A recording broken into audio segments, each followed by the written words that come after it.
So we spend a lot of time in the studio this time of year because we're working on shows, trying to get them out for summer.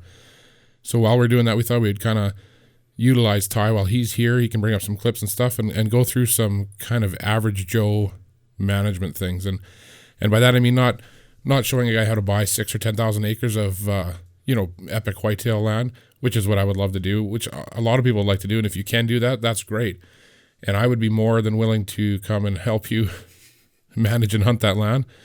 But the truth is, for most hunters, you're dealing with 40 acres, 80 acres, sometimes 160 acre farms, and managing the deer on those farms. It's a lot different than those big tracts of land because you don't have a lot of control. You can't control what the hunter across the fence does, what your neighbors do.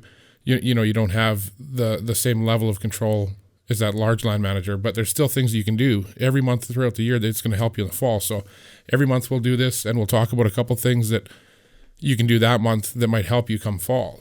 So it's April. April's a pretty slow time of the year for most deer hunters, but a lot of guys are out shed hunting. And I love shed hunting. I've always found it to be kind of a double-edged sword. And the only reason I say that is because there's good and bad. So the good part about it is you really get to learn the land that you hunt on. In the fall, we're all kind of guilty of it. We spend so much time on stand worried about what we're doing kind of in that spot that we're not learning that property very much. We're worried about spreading scent. We don't want to be moving around, and pushing deer out. In the spring, you're not usually concerned about that. You're out, you're walking the ridges, and you're walking the hills looking for those sheds. So you get a really good understanding of the property you hunt. The downside is, depending on where you live, in our climate here in the harsh winter, we get sheds off deer that we have no idea what deer that is, because we'll pick the local deer sheds, but we'll also pick sheds if there's food around from deer that are from miles away, deer that we have no idea where they live, what their home range. So we always caution guys, when they're shed hunting in harsher conditions like we have in Saskatchewan, when you find a big shed in your core hunting area off a deer you've never seen before, and you think that, maybe he's a ghost that just lives there. Probably not. He's probably there taking advantage of a food source. Yeah, definitely. And there's not that many downsides to shed hunting. Obviously, you're out in the forest. Where would you rather be? But one of the best pluses to shed hunting to me is it's generally inexpensive. Well, that's just like scouting. I mean, that's why I said the best part about shed hunting is the scouting aspect, the aspect that you're learning that property.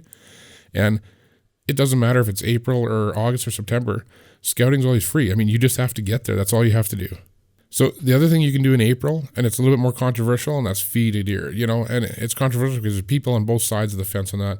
We winter feed deer, and we've had great results from it. There's people that don't think you should, and that's fine too. One thing that's for sure is if you haven't fed the deer all winter, you don't want to start now, because in harsh conditions, like we have here, that can do a lot of damage to them if they're not used to that feed, and if that deer's wore down, it can even kill them. But if you have been feeding them all winter, you don't want to stop now, because this is the hardest time of the year for them. A lot of people, when they think of winter kill, they think January, February, but that's just not the case. What we see for the biggest amount of winter kill is April and May. And that's because, these deer and those bucks come out of the fall, they're rutted out, they're wore down, and they're straight into a marathon, through the winter where they've got a lot less nutrition around.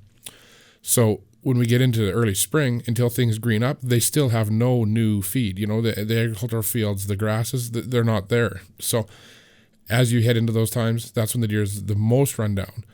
When everything greens up, that deer leaves your winter feed, then you know when it's okay to kind of stop feeding. And they'll let you know, the spots that we feed them throughout the winter, in a matter of 6 or 7 days, the deer activity there will drop by 90%. And and you can see that they've headed off to more natural food sources. But feeding them in winter, one of the big keys there is proper nutrition. We like using Big J's, BB Squared, and Deadly Dust, because they're items that are specifically designed for deer nutrition. Not anything else. They're deer feeds for deer health. So, if we've got so many deer there that we can't keep up with BB Squared or Deadly Dust, we'll just do a mix. We'll supplement that with grass and alfalfa bales or other feed, and we'll mix BB Squared in there. So we'll try to still get the deer the nutrition at the highest level that we can, that we can manage. But the key there is just to keep that deer as healthy as possible, because that deer is going to grow the best rack he can in the fall. It's only April, but the sooner that deer is back to 100% health, the sooner he's going to put more into growing his antlers. And this is the hardest, this is when they're the most run down. So this is when they need it the most.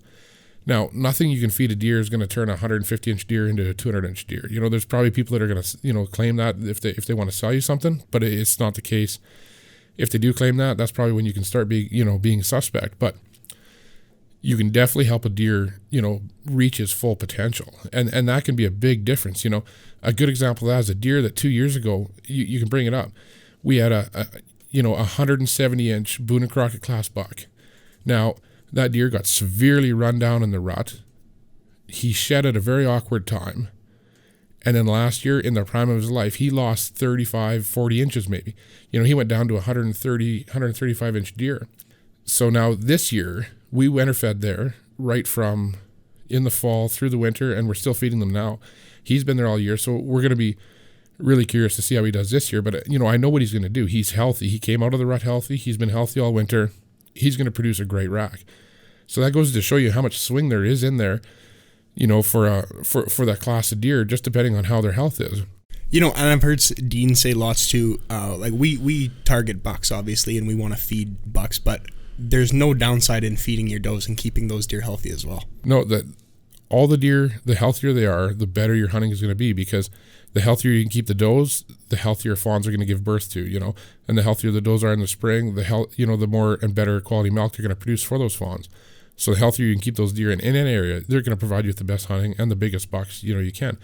And, like I said, you're not going to change that deer's genetics. You're not going to change what he can be, but you can get him to his full potential. That full potential might be 120 inches.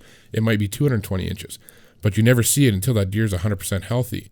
So it's April. It's a pretty slow time for a lot of guys, but there's two things you can do that'll definitely help you in the fall when you're in the field hunting. And that's, if you've been winter feeding deer, stick it out, commit to them, keep them fed until it greens up and they're off on their way, so we can help keep those deer as healthy as possible. Another thing is to keep minerals out. This is the time that you should have your minerals out. And then shed hunting. We're out shed hunting is in any free time we have. And more so than even that shed hunting, we're just checking out the land, whether it's a new property or an existing property, checking out a creek that we haven't walked before, looking at sign from last fall. So 2 pretty minor things that you can do in April to help you when it comes hunting season.